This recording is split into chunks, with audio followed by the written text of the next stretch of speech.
It's 10:11. Make a wish. Wait.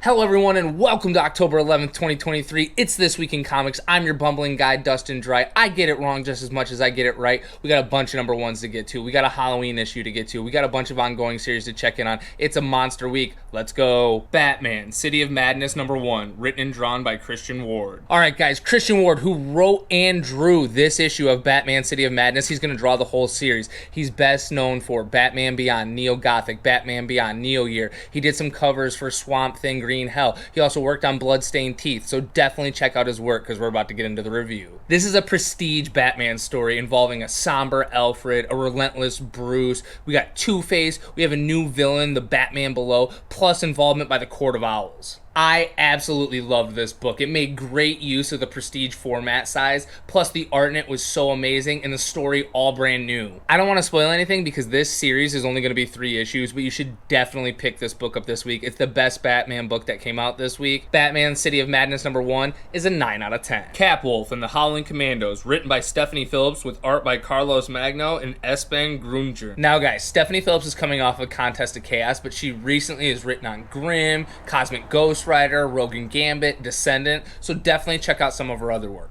Carlos Magno's art can be seen in Marvel's Invaders, Kang the Conqueror, Savage Avengers, Kong of Skull Island, Planet of the Apes, Kong of the Planet of the Apes, so definitely check out some of his work elsewhere. Espen Gruditjern, which I'm sure I'm mispronouncing, has done work in Savage Avengers, Bishop, College War, Cosmic Ghost Rider, Gambit, Kang the Conqueror, a bunch of different Ultraman, plus a bunch of different covers as well. Alrighty guys, in this issue we go back to World War II as Sergeant Fury is injured during an attack by the Nazis. Cap takes over command, but on their very first mission, they are attacked by a bunch of Nazi werewolves. During the attack, Cap is bit and he transforms. Now guys, this issue was so much fun. The art was great in it and I really loved the twist. Cap and the Howling Commandos is an 8 out of 10. American Psycho number 1. American Psycho is written by Michael Calero, who's best known for Quested and Alpha Betas. The art is done by Peter Kowalski, who's known for Sex, Bloodborne, Where Monsters Lie, 30 Days of Night, and All 8 Eyes, as well as Brad Simpson, who's known for The Warning, Sex, Coffin Road, Stray Dogs, Local Man, and many more. This issue starts on Donald Kimball in 1987, and he's stalking a woman, hoping to get her tonight.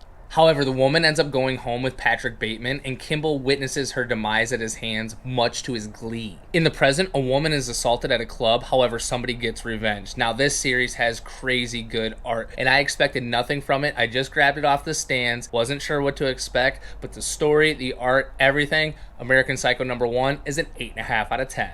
Midlife, or How to Be a Hero at 50, number 1. Midlife is written by Brian Buccellato, who's best known for his work on The Flash, Cannibal, No One, Chicken Devil, Injustice Gods Among Us, among plenty others. The art is by Stefano Simeone, who's best known for Mega Man Fully Charged, Clan Killers, Good Luck, Under the Influence, and plenty more. Now, Midlife is a story of a firefighter who is afraid of fire and also turning 50. He has never been the hero he hoped that he would one day be. However, in this issue, he is definitely forced to be. The art and the story in this issue are both good enough, but it's hard to put my finger on it other than to just say that I did not care what happened, and I don't really care what's going forward. Midlife number 1 is a 6.5 out of 10. Destiny Gate number 1. Destiny Gate is written by Ryan Cady, who's best known for his work on Haunt You Till the End, Warframe, Witchblade, Death Vigil, Winter Guard, and many more. The art is done by Christian Dabari, best known for Rad Wraith, Revolvers, Cutters, Pale Horse, Magdalena, and plenty of covers, as well as Simon Go,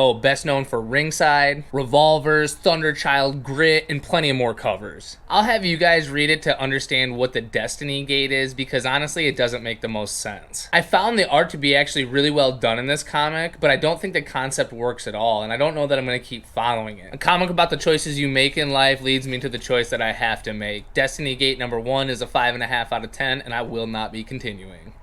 Wesley Dodds, The Sandman, number 1. The Sandman, number 1 is written by Robert Venditti, who's best known for his work on Surrogates, Flash, Green Lantern, X-O Manowar, Hawkman, and plenty others. Art by Riley Rossmo, best known for Harley Quinn, Martian Manhunter, Batman in the Shadow, The Illuminati, Deathbed, and plenty more covers. As well as art by Ivan Placencia, who's best known for Flash, Harley Quinn, Martian Manhunter, Batman the Knight, Deathbed, and plenty of more covers as well. Alrighty guys, in this issue, Dodds is trying to sell a non-lethal gas to aid the war effort, in which the gas would just knock people out and the enemy would be able to remove the enemy non-lethally. However, Wesley is laughed basically all the way home, and while attending a party that night, someone breaks into his lab, steals all of his equipment, and burns his house down. The art and the writing in this are perfect. It's a peculiar story for a peculiar hero. Wesley Dodds' The Sandman number 1 is an 8 out of 10. Sonic the Hedgehog Halloween Special number 1, written by Mark Bouchard with art by Jack Lawrence, Matt Froese, Gigi Dutrix. Sonic and Tails help the Chaotix game solve a mystery involving stolen Halloween candy in this issue. It's simple, it's cute, it's a comic for kids, let's be honest. Sonic the Halloween Special is a 7 out of 10. Batman and Robin number 2, written by Joshua Williamson with art by Simone DeMeo. In this issue, Bruce and Damian contend with Shush, who has a tie to Damian's past. Bruce gets shot with a bullet that makes bats attack him, rendering him basically useless at night, and Damian actually goes to high school for all of 2 seconds. Honestly guys, this series in general has been a lot of style over substance. I don't know that I'm buying the story. I don't know that I like the look.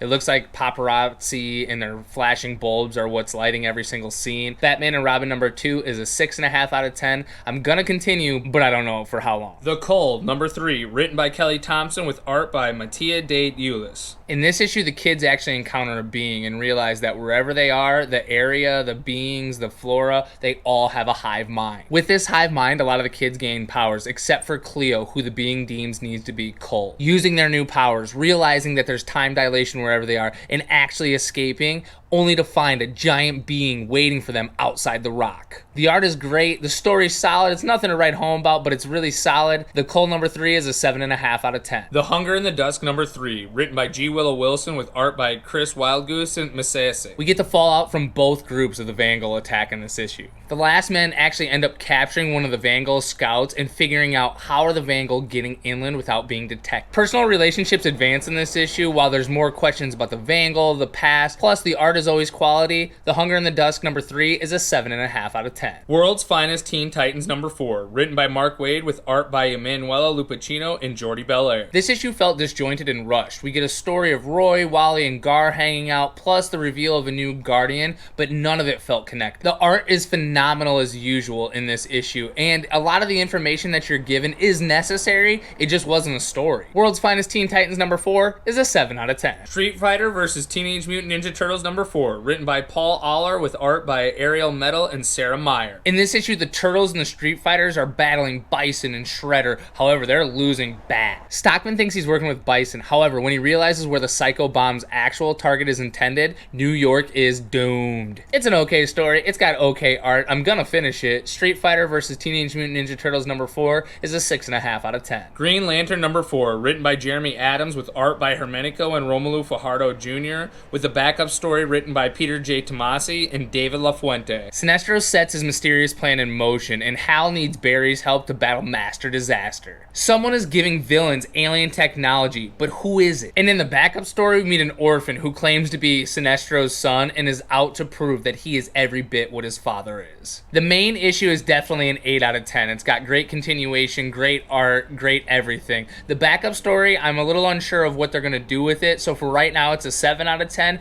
but Green Lantern number 4 was a great issue. The Avengers number 6, written by Jed Mackey with art by Ivan Fiorelli and Federico Blee. The Avengers battle with the Action Combine comes to its conclusion as each of our heroes gets a spotlight moment. This series has great art, and it was a simple and fun opening arc for the Avengers. We get a new Avenger by the end, but the Tribulation events are still lying ahead. Avengers number 6 is a 7.5 out of 10. Guardians of the Galaxy number 7, written by Colin Kelly and Jackson Lansing with art by Kev Walker and Matt Hollingsworth. Grootfall embraced the Manifold territories to embrace them and bring them to full bloom. Hulkling and Wiccan investigate and decide to let Groot space be. However, Quill's sister decides to bring the full might of the Spartax army to Groot Fall's door. Solid art and a solid story, plus I can't see what the Groot Fall Guardians are like. Guardians of the Galaxy number 7 is a 7.5 out of 10. Superman Lost number 7, written by Priest with art by Carlo Pagulian and Jason Paz. A future version of Clark speaks to him in The Anomaly, and we get to see a future where they've gotten rid of global warming, but it actually depowers Superman. Lois goes to Lex Luthor for help, and he does give it to her. However, it has a horrific catch to it. Amazing art, amazing story. Superman Lost number 7 is an 8.5 out of 10. Danger Street number 10, written by Tom King with art by Jorge Fornes and Dave Stewart. We break back into the main story this week as Jack finds the Knights dead on the roof and is knighted himself as the Creeper. All plot threads pull to Dr. Fate's helmet now as the Outsiders, the Green Team, the Dingbats, everybody's trying to get Dr. Fate's helmet. There's great art. This is a good story. However, I am not a fan of the helmet narrating this story. Danger Street number 10 is a 7.5 out of 10. Last but not least is Spider-Man India number 5. Last but not least, because Spider-Man India is over. Spider-Man India, written by Nikesh Shukla with art by Tatum Gyado, Scott Hanna, and Elisabetta D'Amico. In this series, Pav returns to his universe and finds that Jiri Corp is driving everybody against Spider-Man. There, Dr. Kumar actually does an experiment on himself to free his lizard brain and turns himself into the lizard. Turns out that Dr. Kumar and Jiri Corp CEO Jiri Sahib are working together. Pav actually quits being Spider-Man due to all the hate. However, he ends up realizing he needs to be a hero for his people. When he does realize it, Jiri Sahib and Dr. Kumar knock him out and attempt to do an experiment on him as Spider-Man.